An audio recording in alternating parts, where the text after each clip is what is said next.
কি জন্য ব্যবহার করেন, কোথায় ব্যবহার করেন? এটা আমি বলি, এটা কিন্তু পত্রিকায় গণবিজ্ঞপ্তি দিয়েছে নিরাপদ খাদ্য কর্তৃপক্ষ, এবং এই কেওড়া জলের যে উপাদান পাওয়া গেছে, এই উপাদানটা যে সমস্ত রোগীদের ক্যান্সার আক্রান্ত যারা, তাদের কেমোথেরাপিতে এই কেমিক্যাল ব্যবহার করা হয়, ওই কেমিক্যালের উপাদান এই কেওড়া জলে পাওয়া গেছে। তো এটা কি ভয়ঙ্কর ক্ষতিকর আপনি বুঝতে পেরেছেন? কেওড়া জল আপনি কিসে ব্যবহার করেছেন? আপনি কিসে ব্যবহার করেছেন? বন্ধ পাওয়া যাচ্ছে আপনার এখানে, আপনি বলছেন বন্ধ করে দিয়েছেন। এটা তো পাওয়া গেল, শেষ করে ফেলেছেন, খালি মানে ব্যবহার করা শেষ,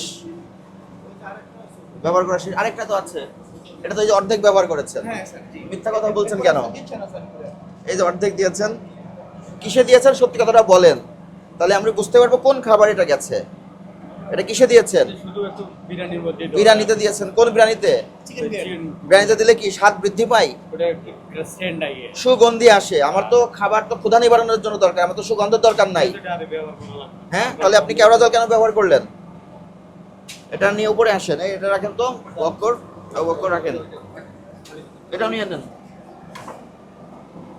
সেটা তো বাবুর্চি বলতে পারবো, বাবুর্চি অনার করে আপনি বলেন যে সেটাই বলেন, কি কি জন্য ব্যবহার করেন, কোথায় ব্যবহার করেন? এটা স্যার এই শুধু কাচ্চিতে অল্প করে একটু, যেমন আজকে একটু কাচ্চিতে ব্যবহার করার শানে নজরুল কি? স্যার এটার মধ্যে একটু জাফরানটা দেন, দিয়ে সেটা আর গ্রান্ড আসে। ঘ্রাণ আছে, জি স্যার। জাফরান আছে আপনার কাছে? জি স্যার। কোথায় আছে? জাফরান স্যার গতকাল শেষ হয়ে গেছে। মানে যেটা ভালো সেটা শেষ হয়ে যায় না স্যার, এটা সত্য স্যার, আমরা সবসময় জাফরান ইউজ করি। জাফরান তো জাফরান ব্যবহার করেন, সেটা নিয়ে আমরা বলছি না। আমাদের বক্তব্য হচ্ছে যে এই যে গোলাপ জল, আপনার ধারণা কি গোলাপ জল কোথায় ব্যবহার হয় ইউজুয়ালি? গোলাপ জল তো স্যার সত্য কথা বলে ফেলেন। হয়তো যে জানাজাতে যে ছিটিয়ে দেওয়া হয়, ছিটিয়ে দেওয়া হয় জানাজাতে, মানে একটু সেন্ট হয়, লাশে দেয়, তাই না? মানুষ মারা গেলে যেন একটু গন্ধ না কিন্তু আসে, সেন্ট বের হয়। স্যার এখন মানে জিনিসটা এরকম কিনা জানি না, এটাই কিনা জানি না, কিন্তু ওইটার বোতলটা আলাদা। লেখা আছে, লেখা আছে কি পড়তে জানেন? মানুষের লাশে যেটা দেওয়া হয় সেটা আপনি এটা ঠিক হলো? নিরাপদ খাদ্য কর্তৃপক্ষ সম্প্রতি ওনার একটা সার্কুলার দিয়েছে, দিয়ে ওখানে লিখে দিয়েছে যেগুলো ব্যবহার নিষিদ্ধ।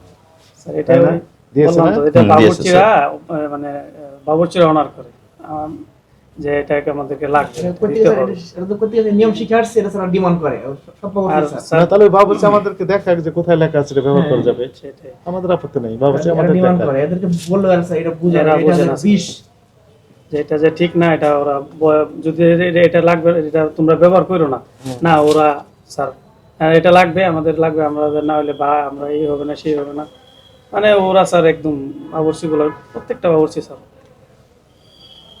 বাবুর্চির কথায় আপনার চলছেন না, আপনার কথায় বাবুর্চি চলবে? কোনটা? ম্যানেজমেন্টের কথায় বাবুর্চি চলবে না বাবুর্চির কথায় ম্যানেজমেন্ট চলবে? অনেক সময় স্যার বাবুর্চিদের কথা রাখতে হয়, তার মানে বাবুর্চির কথাই ম্যানেজমেন্ট চলতেছে, তাহলে ম্যানেজমেন্ট দণ্ড খাবে, উপায় নেই।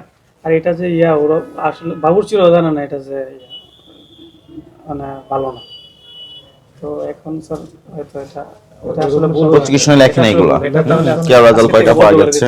এটি হচ্ছে যে আপনার রেস্টুরেন্ট পরিচালনার জন্য অনেক আইন আছে, এটি আছে। আপনার একটা আইন যদি শুধু জানেন তাহলে আপনি চলতে পারবেন, সেটা হচ্ছে নিরাপদ খাদ্য আইন 2013। এর অধীনে কিছু বিধিমালা আছে, সেগুলো আপনি পড়তে পারবেন, আমাদের ওয়েবসাইটে ক্লিক দিলে পেয়ে যাবেন। আর এই আইনটি 1959 সালের আইন, পিওর ফুড অর্ডিন্যান্স 1959। এই আইনটি 2013 সালে সংশোধন করে এই নিরাপদ খাদ্য আইন নাম দিয়েছে।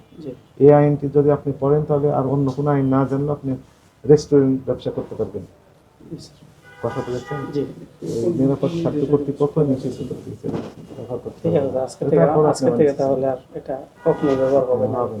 আমরা চাই ফ্রিজে কাঁচা মাংস রান্না করা খাবার পাওয়া গেছে, না স্যার কাঁচা মাংস এটাতে পেয়েছি। আচ্ছা এটা এটা এখানে কি আছে?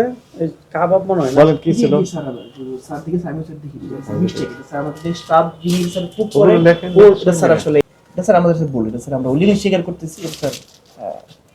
আবার নিচে যেখানে খাবার সংরক্ষণ করা সেখানে বিষ প্রয়োগ করেছে, গন্ধ বের হচ্ছে, কীটনাশক পেস্টি কন্ট্রোল করার জন্য। উইকলি স্যার আমরা স্প্রে করি, উইকলি সপ্তাহে একদিন করে ওয়াশ এখন আমি বলি শুনেন, জি এখানে আমাদের আসে শানু নজরুল, এখানে যে রেজিস্ট্রি অফিস আপনার অপোজিটেই, তাই না? জি স্যার। জি এখানে রেজিস্ট্রি অফিসে অনেক গণ্যমান্য ব্যক্তিরা আসেন, exactly, যিনি sir. জমি বিক্রি করেন, জি অথবা ফ্ল্যাট বিক্রি করেন, উনি আসেন, আর যিনারা কিনেন ওনারাও আসেন, জি এবং আসার পর এখানে খাওয়া দাওয়া করে চলে যান।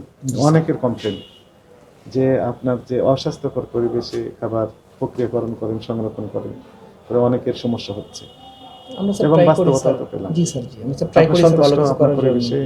স্যার আমাদের বল স্যার আছে এখানে, আমাদের কিছু বল স্যার রয়েছে, আমরা আশা করি আমরা স্যার নেক্সট টাইম আমরা আরো ক্লিয়ার করে আমরা স্যার পথ চলে যেন এরকম ভুল আমাদের না হয় নেক্সট টাইম। ঠিক আছে, যে চেষ্টা স্যার আমরা অবশ্যই করবো। স্যার নাম কি আপনার? আমার নাম মোহাম্মদ রুবেল হোসেন। রুবেল হাসান, আমরা জাতীয় ভোক্তা অধিকার সংরক্ষণ দপ্তর থেকে আপনার যে রেস্টুরেন্টের রান্নাঘর যেখানে খাদ্য মজুত করা হয়, খাদ্যের উপাদান সংরক্ষণ করা হয়, সমস্ত পরিবেশগুলো দেখলাম, এবং আপনার এখানে 32 জন কারিগর আছে, 3 জন প্রধান বাবুর্চি আছে, তাদের কারোরই স্বাস্থ্য সনদ নেওয়া নাই, এবং আপনারা যেভাবে খাদ্য প্রক্রিয়াকরণ করছেন এটা অস্বাস্থ্যকর ও নোংরা পরিবেশে প্রক্রিয়াকরণ করা হচ্ছে। এটা ভোক্তা অধিকার সংরক্ষণ আইনের 43 ধারার অপরাধ। এই অপরাধে 1 লক্ষ টাকা আর্থিক জরিমানার বিধান আছে, 1 বছরের কারাদণ্ড আছে। আপনি এই অপরাধ দোষ স্বীকার করেন? জি স্যার, জি স্যার। আপনাকে আজকে আমরা সতর্কতামূলক জনস্বার্থে 20,000 টাকা আর্থিক জরিমানা করলাম, এবং আপনার প্রতি নির্দেশনা আপনি অতি দ্রুত আপনার রান্নাঘরটি হাইজেনিক মেনটেন করবেন, ঠিক আছে? এবং যে বিধিবিধান আছে আপনাদের সংশ্লিষ্ট সেই আইনগুলো মেনে ব্যবসা পরিচালনা করবেন, জি স্যার, আপনার ঠিক যেমন আছে? আদেশ। জি তাহলে ওনারা দণ্ড দিতে হলো না, জি স্যার। একদিকে দণ্ড দিতে হলো না, অন্যদিকে লক্ষ লক্ষ কনজিউমার যিনারা ওনারা হাইজেন মেনটেন করে খাবার, ভালো খাবার খেলেন। Sir exactly. তো আপনার তাহলে কি লার্নিং হয়েছে? স্যার Follow করে কোনো learning স্যার হয়েছে? ট্রাই করি স্যার ভালো কিছু করার জন্য স্যার ট্রাই করি স্যার।